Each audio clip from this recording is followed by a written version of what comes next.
There's this question of why does God make people that he knows aren't going to follow him or believe him or accept him?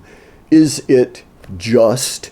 A few thoughts that I want to throw out there, and I know the deconstructionists and the atheists won't like it. Nonetheless, here they are. This God created everything. Therefore, everything belongs to him. Why did he create us? Ephesians 2:10, I think it is. We are his workmanship, created for good works in Christ, which he's prepared for us beforehand. That's our purpose. The end of Ecclesiastes, fear God and keep his commands, for this is the whole duty of man.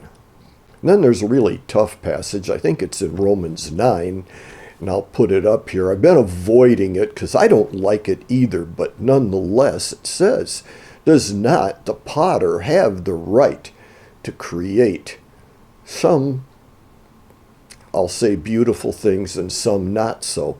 Some things for a good purpose and some, it's a very blunt way of saying, God can do what he wants. And to say God is wrong, I know better than God. I know what's right and God doesn't. God is making errors because I'm smarter than God. If I created things, I would do a better job than God did. Do you see the arrogance of that? The pride? It's pride. It's selfishness. There was a lecture I heard, and maybe Frank Peretti, I'm not sure of the name, it's way back, and he's telling a little bit of a story of here's God up in heaven, looking at his creation, and Gabriel comes up to him and says, hey, look down there.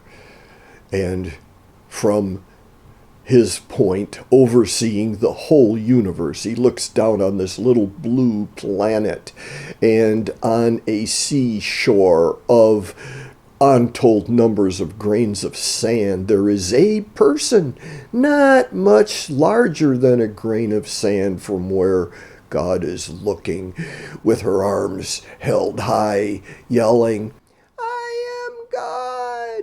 I am God! It's just a perspective.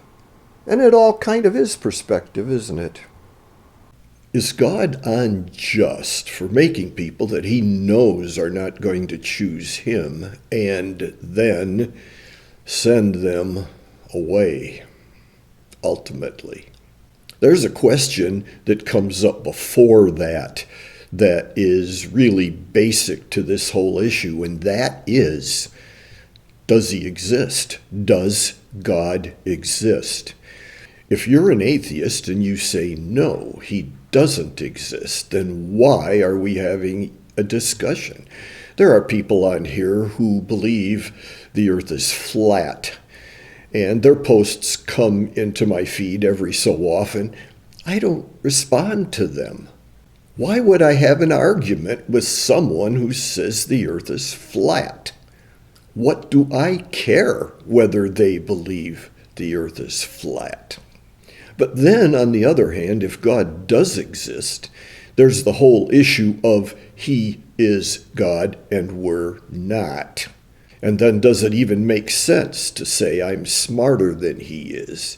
If he's the one who created everything, who created me and holds everything together, then we should look at that perspective.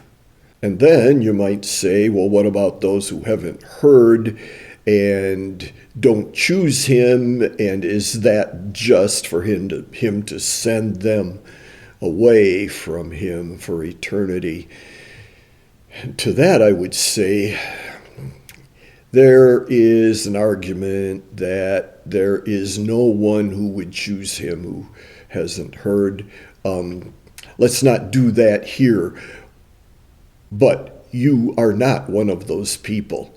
Don't point at somebody else. You have heard, you know, you are choosing not to believe him, not to follow him. You say you don't have a choice? You do have a choice. I'm telling you right now, you do have a choice. You are alive. You are here. You have a choice. You say, I don't have a choice because all the evidence points to him not existing. Well, then we're back to does he exist or doesn't he again? But if he does exist, maybe it is appropriate to take a closer look.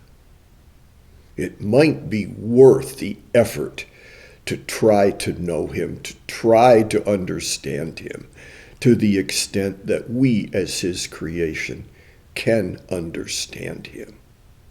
On here, I have often referred to the religion of atheism, and when I've done that, I've gotten a great deal of pushback from atheists who insist that atheism is not a religion, atheism is not a belief, atheism is a lack of belief. I would rephrase that to say atheism is belief in nothing, but I would then say you do not have that option, because the concept of nothing is not a concept that we can put in our heads. There are those who say the universe is bounded. If the universe is bounded, what's on the other side of the universe? Nothing. No. Because nothing is something. Is it just empty space? Empty space is something. Oh, is it a wall? It just comes to an end and you can't break through it? That's something too.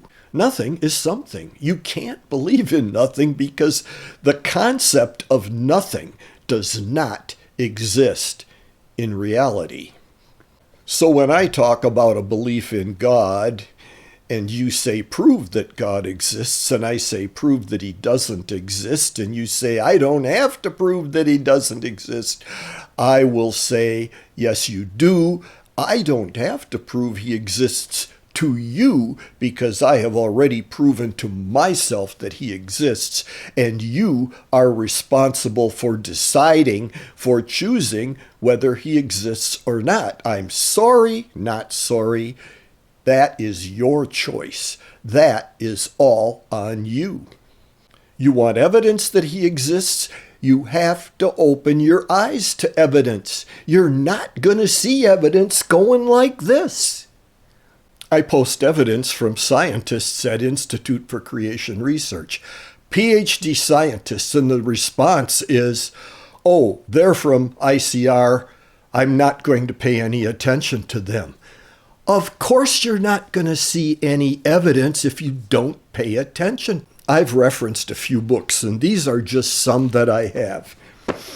Scientific Creationism. Yes, that's Institute for Creation Research. Here's The Case for the Resurrection of Jesus.